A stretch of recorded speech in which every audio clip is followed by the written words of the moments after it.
జగనన్న ప్రభుత్వంలోని రైతు ఎంత రాజులా బ్రతికాడు. మన దేశానికి రైతే రాజు, రాజు దేశానికి వెన్నుముక్క రైతు.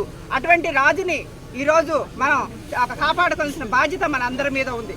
కానీ ఈరోజు కూటమి ప్రభుత్వం నేను మంచి పాలనిస్తాను, మంచిగా అన్నదాత ఇంకా రైతు భరోసా ఇంకా పెంచుతాననేసి మాయమాటలు చెప్పి చంద్రబాబు నాయుడు ఇంకా మంచి పరిపాలన చేస్తాడేమనేసి ప్రజలు రైతులు అన్ని వర్గాల ప్రజలు నమ్మి ఈరోజు కూటమి ప్రభుత్వాన్ని ఎన్నుకోవడం జరిగింది. 2 సంవత్సరాల కాలమైనా సరే రైతులను పట్టించుకోవట్లేదు.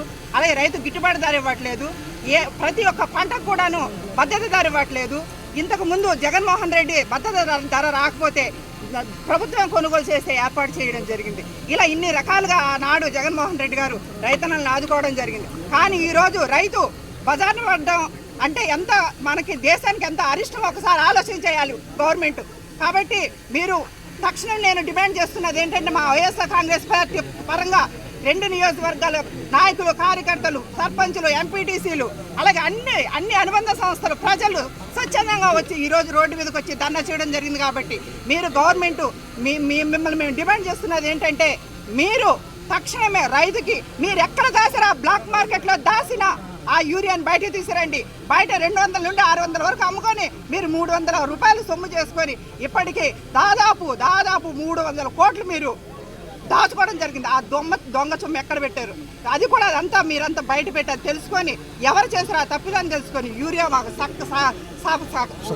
సక్రమంగా సకాలంలో మా రైతన్నకు మీరు ఇవ్వాలని ఈ విధంగా మేము వైఎస్ఆర్ పార్టీ నుండి డిమాండ్ చేస్తున్నాం. మీది ఎప్పుడైనా రైతులు వ్యతిరేకమైన పార్టీ అని మీకు తెలుసు, ప్రజలకి తెలుసు.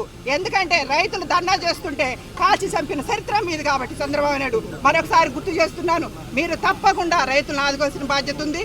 మీరు మా రైతులు కాపాడే వరకు అలాగే అన్ని రకాల ప్రజల్ని కాపాడే వరకు మేము మా వైఎస్ఆర్ కాంగ్రెస్ పార్టీ మా నాయకుడు మేమందరం కూడాను పోరాటం చేస్తూనే ఉంటాం. అలాగే మద్యం దొరికినంత ఈజీగా యూరియా మందు దొరకట్లేదంటే ఒకసారి ఆలోచన చేయాలి ప్రజలు కూడా అనేసి ప్రజలు కూడా విద్యులుగా మీరు తెలుసుకోవాలనేసి ఈ సందర్భంగా నేను తెలియజేసుకుంటున్నాను. కాబట్టి యూరియా తక్షణమే రైతులకి అందించాలి. ఎందుకంటే ఆరుగాలం పండించే రైతుకి ఆ పంట అదురు దాటిపోతే అవి తర్వాత తీసుకొచ్చి మీరు ఇచ్చిన యూరియా వేసిన కదా వ్యర్థం అవుతుంది. ఆ ఇచ్చే ఎరువులు వేసిన వ్యర్థం అవుతాయి. కాబట్టి రైతుని కాపాడవలసిన బాధ్యత మనందరి మీద, రాజకీయాలకు అతీతంగా మనందరి మీద ఉందని ఈ సందర్భంగా తెలియజేసుకుంటూ జై జగన్.